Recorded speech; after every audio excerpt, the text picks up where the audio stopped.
Hey, everybody, and welcome to another episode of the Capital Gains Tax Solutions podcast, where we believe most high net worth individuals and their professional teams struggle to find great capital gains tax deferral options. Not having a clear plan is the enemy, and using a proven tax deferral strategy such as the Deferred Sales Trust is the best way to exit your highly appreciated assets tax deferred so you can create, preserve, and grow your wealth. I'm your co-host, Pearson York, filling in for Brett Swarts. In each episode, I'm joined by some of the best wealth, business, real estate, and leadership individuals in the world to share ideas, deal stories, inspiration, and leadership guidance. So together we can make complex tax deferral strategies simple, passive income plans achievable.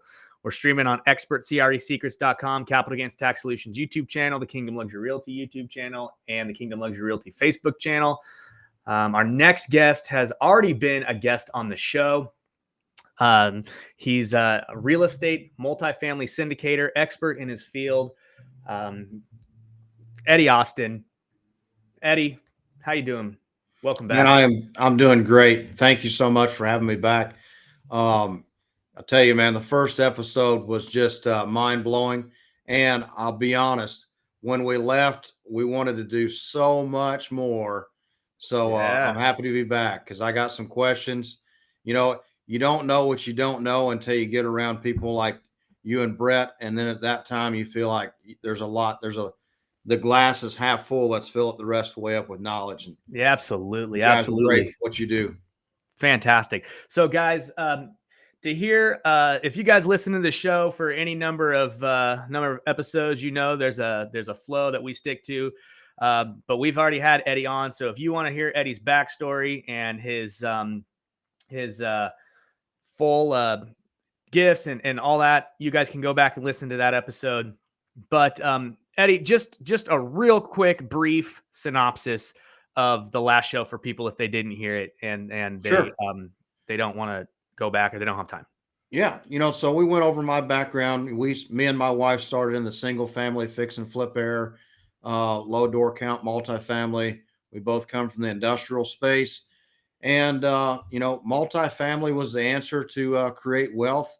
And the biggest thing for us is creating purpose for others, and multifamily gives that. It gives an opportunity for people to retire.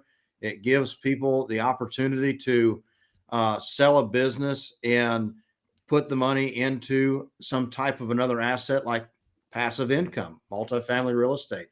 And we love the business model, and that's what we decided to get rid of everything else and just do multifamily and do syndication and syndication funds.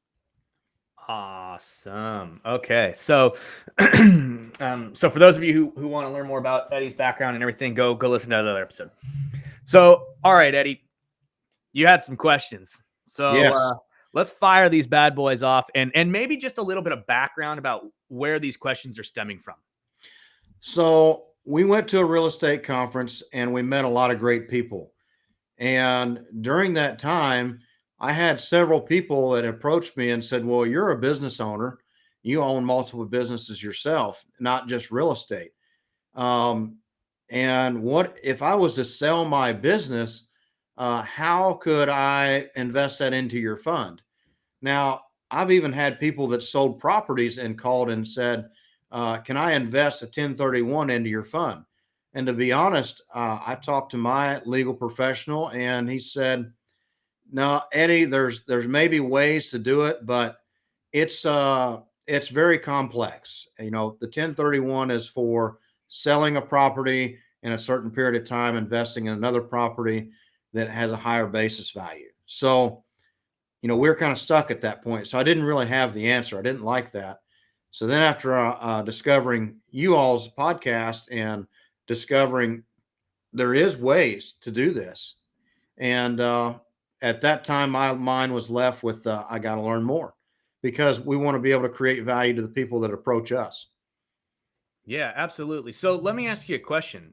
How much money you think you left on the table with people who come to you with, I got 1031 money that I'm not taking?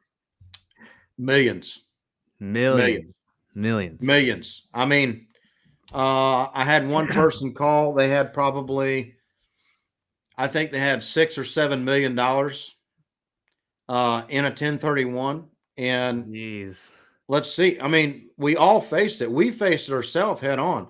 Cap rate compression is a real thing right now. It is. And it still is. It's getting better, but it's still there. So finding properties can be hard. And we have a team that specifically works on finding off market and to find opportunities and create opportunities. So he was at his witness in and said, "Hey, I've got a 1031 and I can't find another property. You guys are a fund. Can we put your 1031 in there?" And I'm not gonna lie. At that time, I feel like we weren't smart enough to pull it off. Yeah. So that was a problem. And then we had another person call that said, "Hey, I'm done with COVID. I'm done with everything else. I want to sell my business. And can I invest that money with you?" And I said, "Well, absolutely." Now, of course, he would make the sale, pay his taxes, and then invest in the fund. But there's other ways out there that is a much better route. There are. And specifically, one of the best ways is a deferred sales trust, which you and Brett already geeked out a little bit about. A little bit. He gave me enough to say, "You got to be back." You got to be back. So now he's back, guys. So we're gonna go a little bit ad lib here, and we're gonna dive into this, and we're gonna produce some real value with actual people, because the problem is you're leaving millions on the table. And not only that, but even if even if your business owner, right, does sell his business, Mhm. and he pays his tax, how much Mhm. less money does he have to put into that fund now that you can't do stuff with?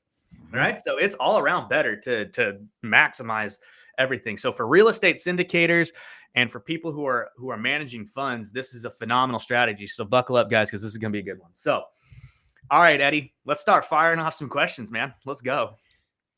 Well, I guess the first thing is next time I get a phone call, "I got a 1031. Can you help?" How is it possible? Yeah. So the answer is we can save a failed 1031. Now, it's better if we don't have to, start the 1031 with a qualified intermediary that we don't necessarily work with. Because, I mean, at some point they're kind of like, "Hey, I don't want to, relinquish this deal," right? Like they're not necessarily incentivized to do that. So we work with a couple 1031 exchange accommodators who are all about the deferred sales trust. They'll give you the option to do that. So the first step is, if you're not in a 1031 and you're thinking about doing a 1031 and you want to try one, reach out to us first, right? And then we can put you in touch with the accommodators who we know will allow you to work with it on the back end. Now, sometimes there are accommodators that you're already with and you're in the 1031 and you're, 30 days into, and, you can't find a property and you got 2 weeks or whatever it is, right, to identify this thing, and you're freaking out a little bit. You can call the accommodator, and you're going to have to fight for it a little bit. You may have to fight for it a little bit, but it can be done, and you can get that QI exchanged over to one of the ones that we work with. So if there is that, if you are in that situation and you are looking for kind of like a way out, reach out to us and we will work with you, and we will kind of coach and guide you through what to say to get those funds transferred over to a QI that we will work with, if they will not work with you right off the bat. Okay. So yes, but the answer is yes, you can save a failed 1031 exchange. You can do it on 2 days. You can do it on day 46 if you've not identified properties, or you can do it on day 181. So the answer is yes. Cool. So there is at least a time period of two different times that they would need to get that in there. Yeah, and sometimes, or at least get started. Yeah, and sometimes what we've done in the past is we've even sent it, like someone comes to us, right, and their deal is closing in 2 weeks. They're like, "Hey, we've removed all the contingencies on this deal. We've gotten all of our loan and everything, like, all squared away. We're set to close in 2 weeks. Like, but oh man, like, we have this huge tax all of a sudden.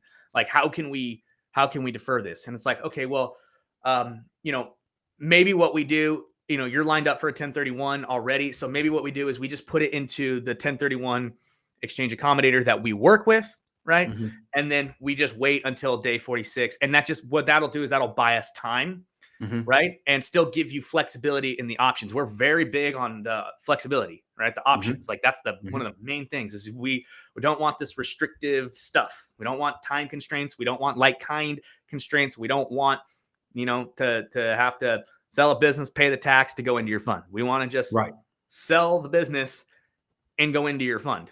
Now, if you're a business, right, you need to get to us early, and you need to do it quicker. Now, we have done it before where, hey, we have, 2 weeks to close and we've removed the contingencies and stuff like that. And we've kind of said, like, we're kind of past that point. So make sure you get there. There are ways, always reach out, but there are ways. Yeah. That was what I wanted to know for sure, because to me, if you're going to set up a sale of a business or a company or whatever, we want to enter with the right education, asking the right questions, making sure we check the right boxes. So that's one of the things that I wanted to speak with you guys about was, okay, my buddy called me up and he goes, hey, I've got this business. I want to sell it. So what do I do? Because I know the end goal is I want to invest in your fund because I want to put it right back into a passive income style investment vehicle. So with that, what do we need to do? I said, well, I'll ask the right questions, make sure that we do the right things when we start. The absolute best thing he can do is get with us early, because one of the things that you have to understand about the Deferred Sales Trust is that the Deferred Sales Trust in itself is a phenomenal vehicle, right? Mm-hmm. But the other aspect to that is that the reason why the vehicle is so good is because the people that are around it make it good, right? The tax attorney who created it is a tax savant, like he's like a genius. It's unbelievable. Like the way that his mind can orchestrate and craft this map. It's a piece of art, what he's done. It's amazing how he structured it. Right. And then you have financial advisor, Jake Meller, right. Who is a CPA whisperer, right. Works well with other trained CPAs in all of the big CPA, firms and audited all of their different tax deferral strategies and their vehicles and came up with, these are good and these are not good. We can use these. We can't use these. Brett Swarts, tax, capital gains tax solution trustee, right? Like, very disciplined and does his stuff. Like, make sure that things are done right, done correctly, right?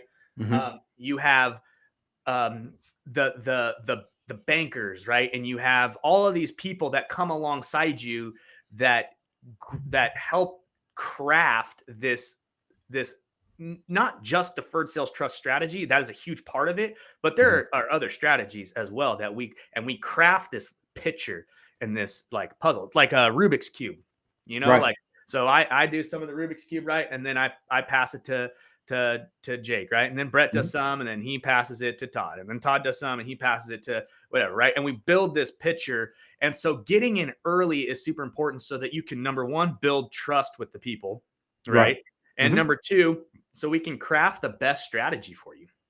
Right. And then there's nuances in every deal. People ask me all the time, well, what's the catch, right? Is the deferred sales trust, right, like too good to be true? And the answer is no. The catch is, though, is that it is complicated, right? And it requires a deep dive into each unique situation. It's not a cookie cutter. It's very customizable. It's extremely powerful, but you have to be able to allow people to you gotta let people in, and we gotta be able to figure out, okay, hey, for example, we were on a mastermind the other week, and this guy's was trying to sell his home, and it was a primary home. He wanted to pull out. He wanted to take some cash from the sale to buy another primary home. Now, one of the things you cannot do with a deferred sales trust is you can't go from you can't put it into a personal use asset. So you want to go buy a Ferrari, right, that you're not going to rent out on Turo or something, like, if we can't justify it legitimately, we're not going to do it. Right. So there are different ways of structuring certain things like that. This guy wanted to buy a primary home. You can't technically buy a primary home. But what we found out is that his basis, right, was like, I don't know, 1.6, and he was selling the property for, I think it was like 2.8 or something like that, right? So he had, $400,000 capital gains tax liability, but he only owed, it was like $1 million, right? 1.1. So we're like, okay, now we know what you want to do. Why don't you do this? Why don't you refi? Why don't you pull 250 out? That'll be tax-free, right? That'll bring your basis up. That won't change your basis. You won't have a mortgage over basis, so we won't have to deal with that, right? What we'll do is we'll sell the asset. Then you'll have the 250 in cash. You can go put a down payment on a new home. He was worried about there not being enough income for him to go get a loan, and that's why he wanted to put such a big down payment. And we're like, well, what you can do is you can take this, right? You can take the 250, put it as down payment. You sell the asset, put it into the trust, right? The trust is going to write you a secured note. And then now at an 8%, preferred rate of return. And then you can take that and that you're going to get monthly or bi-monthly or whatever it is that we set up, distributions, right? That you can now take to the bank and say, hey, look, actually I do have income coming in. Right. I've got monthly income coming in on a secured note that's, that is paying me X number of dollars, enough to qualify, right? And of course, we'll set it up to how much do you need to qualify, number one, and then how much do you need to live, right? And make sure that those numbers make sense. But you've got this situation where he's able to pull the 250 out, pay zero tax, eliminate all the debt, still put enough into the trust to where it's going to cash flow enough for him to qualify for the loan. And now the 4% that he's going to pay for the loan, right, is different than the 4% that he's going to make. So he's going to defer, right, $300,000 to $400,000, and he's going to earn a 4% arbitrage on the difference between the loan amount that he's going to get, right, and the amount that he's saving.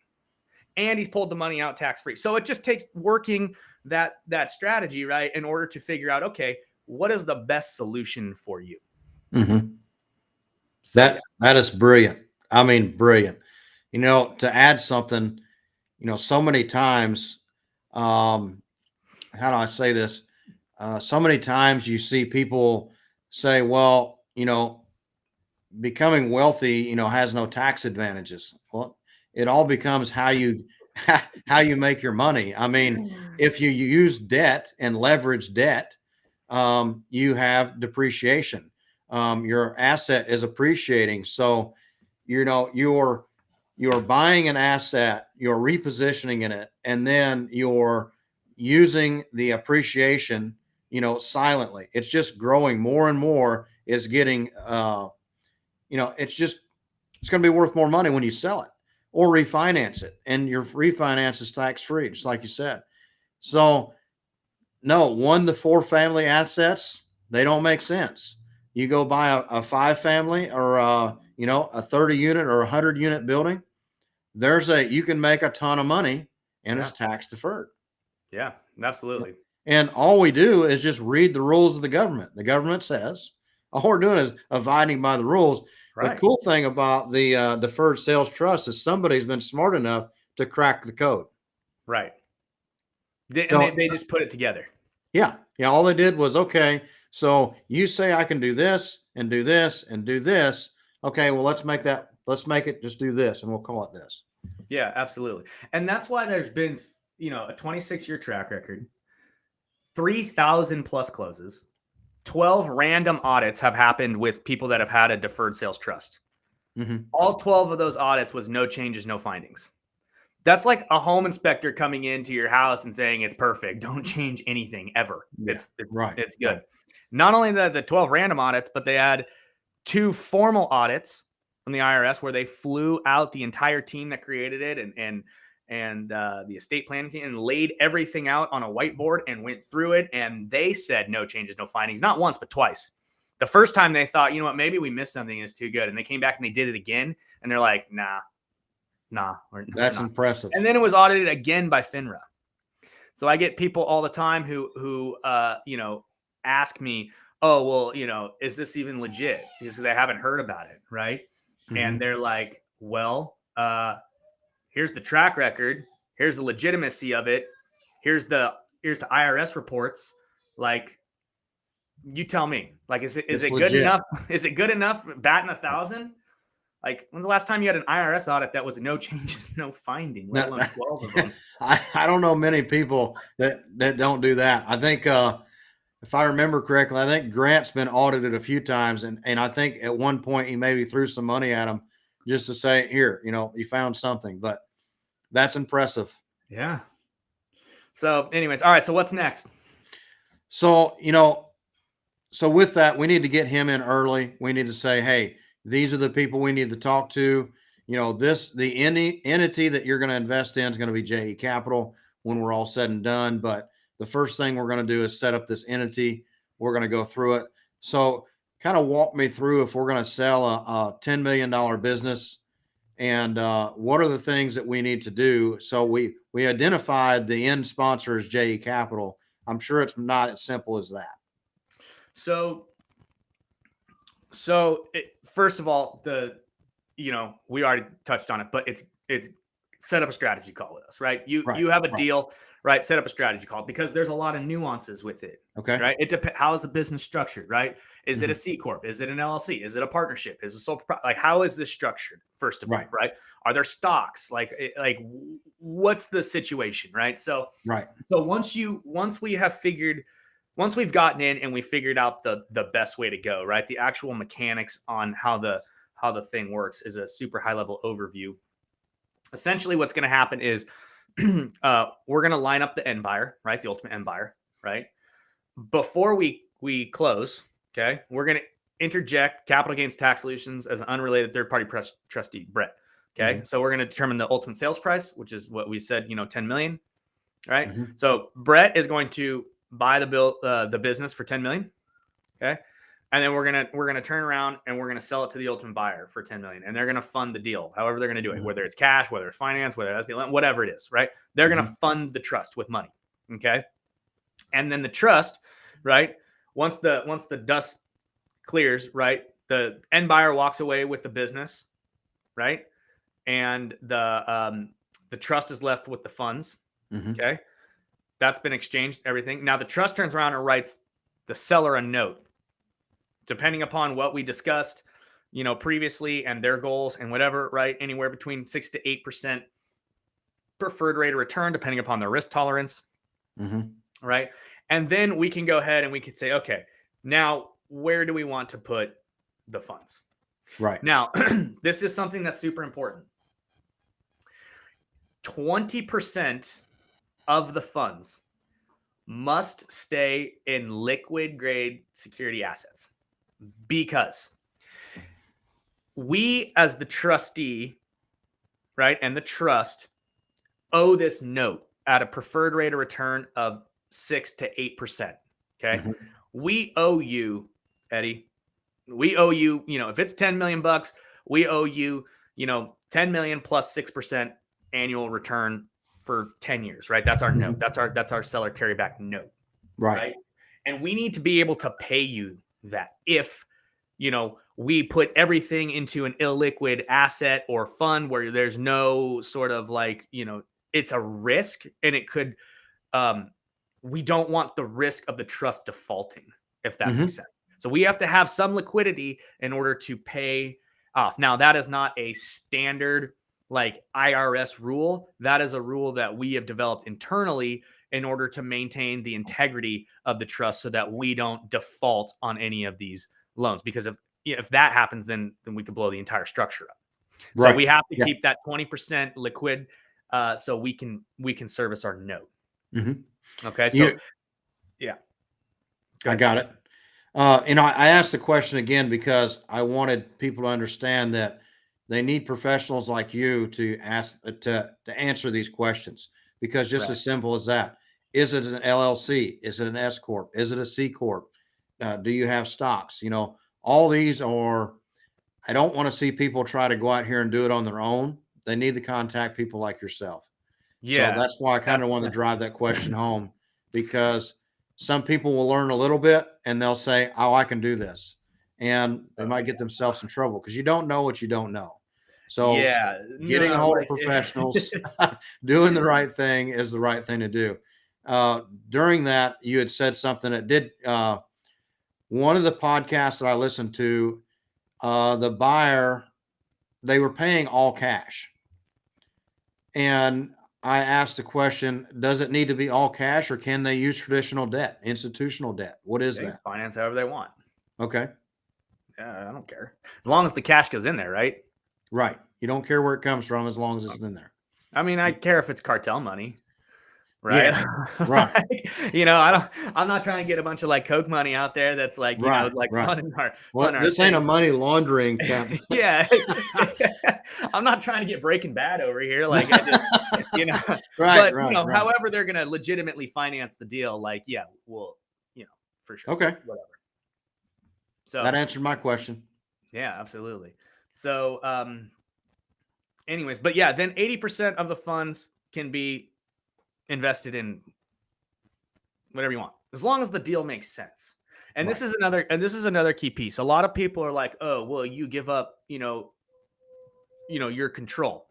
And the answer is like, well, a little bit, but you have people now that are way smarter than me, like, that are coming in, that are like protecting and saying, look, this is not a good deal, right? You want to buy, some distressed house, right? And like just kind of go like a single family example for a minute, right? And you run your comps, right? And you determine an ARV, of $200,000, right? But you're using comps that are 2 miles away, that are lakefront property, right? In Ohio, right? That's totally been winterized and has no, point of sales with it, is like, and you're using all of this like comp on like a house that's like 300 times bigger, right? And then you come back and you try and compare it or something, and your ARV is like totally off. And really, the ARV is like 110, right? And you're buying it for 90, and you have to put 50 into it to bring it up to code because you have all this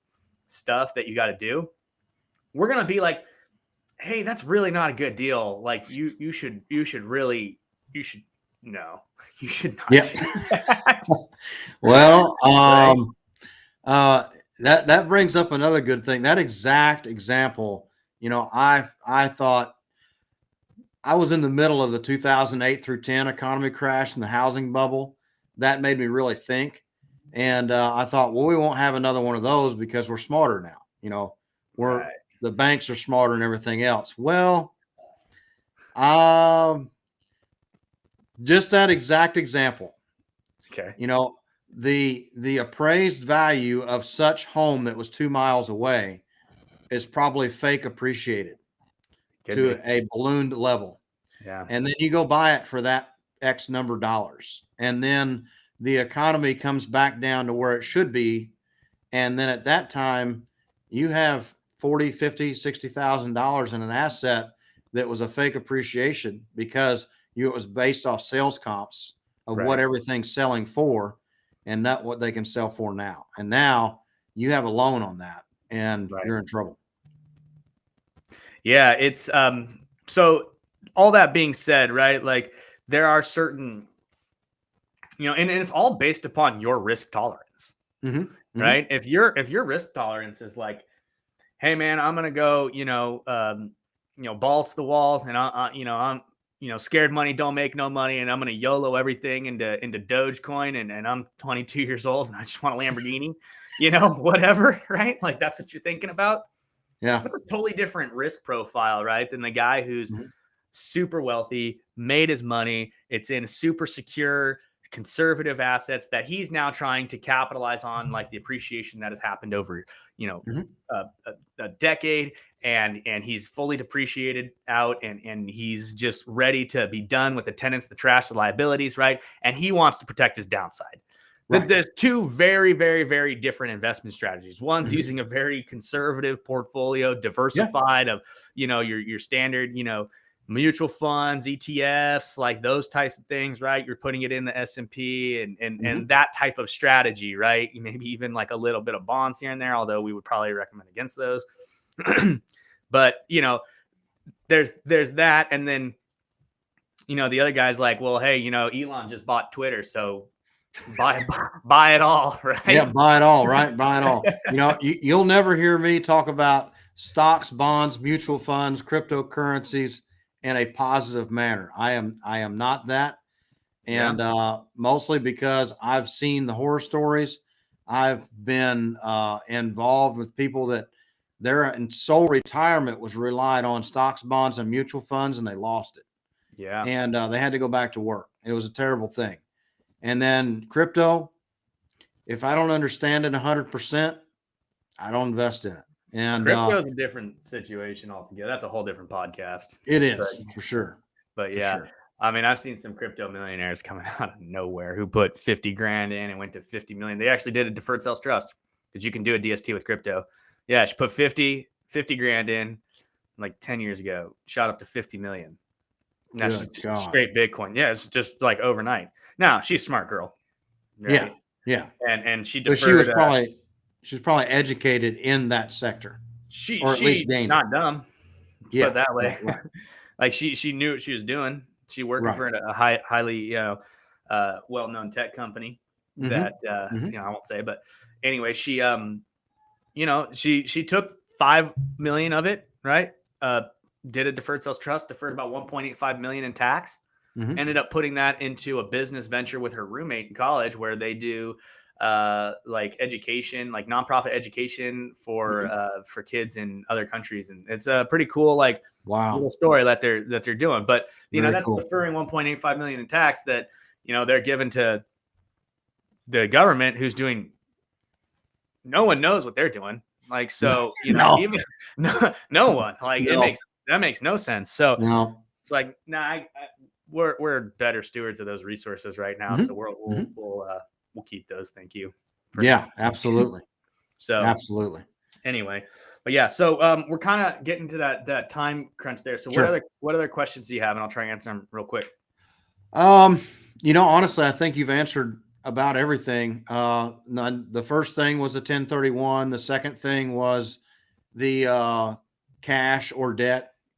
As long as it's not cartel money, we're not worried about it. Yeah. But I think it's everything. And then again, if we come across people that bring it to us, we need to get them straight to you as professionals, and we team up and we take care of this problem together. Yeah. And it works. It works perfectly because we have passed millions of dollars because we could not answer the question confidently. Right. Because we just didn't know. Yeah, absolutely. So, cool. Well, if you guys are interested in learning more about this, you can start your journey with the Deferred Sales Trust at capitalgainstaxsolutions.com. And Eddie, yes. Where can people go to we've talked a lot about this, but real quick before we go, plug your fund. What do you guys look for? What's the strategy? So, it's another 506c fund. We're looking to invest in Texas, Oklahoma, Florida, Georgia, the Carolinas, a little bit of Louisiana. So with that, we're looking for assets that's 150 to 750 units. We're looking for Class B, Class A value add. We're looking for that deferred maintenance portion, off market, of course. And we haven't decided yet whether it's going to be $50 million or $250 million fund. We do know that's the biggest target's a 70-30 waterfall with anywhere from a 5 to 8% preferred return. And we also plan to have maybe some Class A preferred equity in there. Somebody wants to put in a large lump sum, say an institution, and they want to be first and foremost or secondary to the main debt. Yeah. So that pref equity piece could be there. Our first fund was a and B model. You had your LPs and you had us as a BP, or an LP as a B member. So this one probably be an A, B, and C. So we'll have those pref equity pieces in there. We'll have the B, the LPs, and then we'll have us as the general partners. Awesome. Cool. So if you guys want to learn more about that, and all multifamily, correct? No other asset class. Nope, just multifamily. How many doors do you guys currently have under management? So we actually dispositioned everything that we owned. Yeah. And so we're doing it about the highest risk possible. But we're partnered up with some people that have around 5,000 units under management currently. And they're going to be a huge addition to the team. And with that, it will definitely help with every aspect of going faster. Sure. Everybody wins together. Absolutely. Yeah. Teamwork makes the dream work, for sure. If you don't have good people around you, you're the smartest person in the room, leave. Yeah. Unless you're there to teach and getting paid highly to do it. Even then, don't stay too long. Don't stay more than you're welcome. Sounds good. Okay, so you guys can find more about your fund, right? So they have to go through investor verification and all that. So accredited investors only in this one. Yes. So you guys definitely need to go to their website, JE Capital INV, which does stand for invest. I learned that earlier today. So JECapitalINV.com. Yeah. So you can reach us over Facebook, Instagram. We're working on a company Instagram page. We have a company Instagram page. We're working on a LinkedIn company page. You can find me or my business partner, Jennifer Austin, on LinkedIn personally, Facebook, YouTube, Better Business Bureau. You can search us about anywhere. You type in JE Capital, we're coming up. Especially if you type in JE Capital, INV at the end, we're there. You're there. Absolutely. Awesome. And you guys can always stop by capitalgainstaxsolutions.com to get your Deferred Sales Trust started. There's tons of information on there, tons of information on YouTube. We also have a mastermind every Friday, 10 a.m. Pacific time, 1 p.m. Eastern time.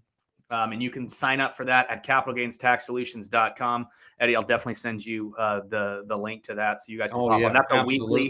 That's a weekly mastermind where we go and we do things like, case studies, and people ask questions. They come in, and that's where that one gentleman who we talked about earlier in the episode, with the primary home problem and all that, that's where we deep dived into that and gave him that solution. So there's a ton of value to be added there. So absolutely come and check that out. You can find me at kingdomluxuryrealty.com. If you guys are in Newport Beach area, Newport, Huntington, Laguna, that stretch of Southern California coast where the asset values are bananas high and you got even crazier taxes. Come learn about how you can defer all those taxes on the sale of your primary home using the Deferred Sales Trust, and how we have partners like JE Capital to where you can put your funds once you've deferred millions and millions of dollars on your capital gains tax. So I have a client right now who's looking to sell his property. He bought it for $1 essentially back in the 90s, and he's selling it for around 10. He's got, $9 million tax. Gain is like a $3 to $4 million tax liability. So that's, almost 40% of that, and he's an older gentleman looking to retire and live off the proceeds. So why give $4 million? I mean, you did such a good job to appreciate $9 million over that period of time. Why would you want to give any back? No, give none back. I mean, that was another thing that we felt was had brought so much value and purpose to general individuals is, we can take your money that you would normally pay taxes on. We invest it in the real estate. you defer your taxes, and then at that point you get a check back, whether that be every month, every quarter, every year. Right. So you're deferring your taxes and making money at the same time. Plus your money is still appreciating because it's still invested in multifamily or in real estate. Yeah, not only that. And, the other problem with 1031s that I'll just quickly mention before I know I got to get you out of here, but the other problem is like you said, you disposed of a lot of your assets, right? And that's, there's a lot of people in there. Well, you can't 1031 those. That's too many people, right? There's no way. Everyone's getting their cash back and everyone's paying their tax, but each individual could do a deferred sales trust and defer all their tax. Mm-hmm. They So could. you could liquidate the whole thing, right? And what's great is, your partner may not want to do a DST and they don't have to, right? So it's phenomenal for those syndications that we're doing where we're deferring the tax, right? And then giving the flexibility of the partners to either they can make their own choice. They want to defer it, they can. They don't want to, they don't have to, right? But it's not a one for all or all for one like a 1031. So you have that flexibility piece as well. So anyways, Eddie, I love it. Awesome. Thanks for your time, man. Really appreciate it. Yes. Thank you. And guys, go to jecapitalinv.com or just Google JE Capital and they'll pop up. If you're interested in this fund, go connect there. Again, don't forget about the mastermind group. You find that at capitalgainstaxsolutions.com. And thanks again, everybody, for listening to another episode of the Capital Gains Tax Solutions podcast. As always, we believe most high net worth individuals and those who help them struggle with clarifying their capital gains tax deferral options. Not having a clear plan is the enemy, and using a proven tax deferral strategy is the best way to create, preserve, and grow your wealth. Please rate, review, subscribe. We'll see you guys on the next one. Thank you so much. You got it. Thanks, Eddie.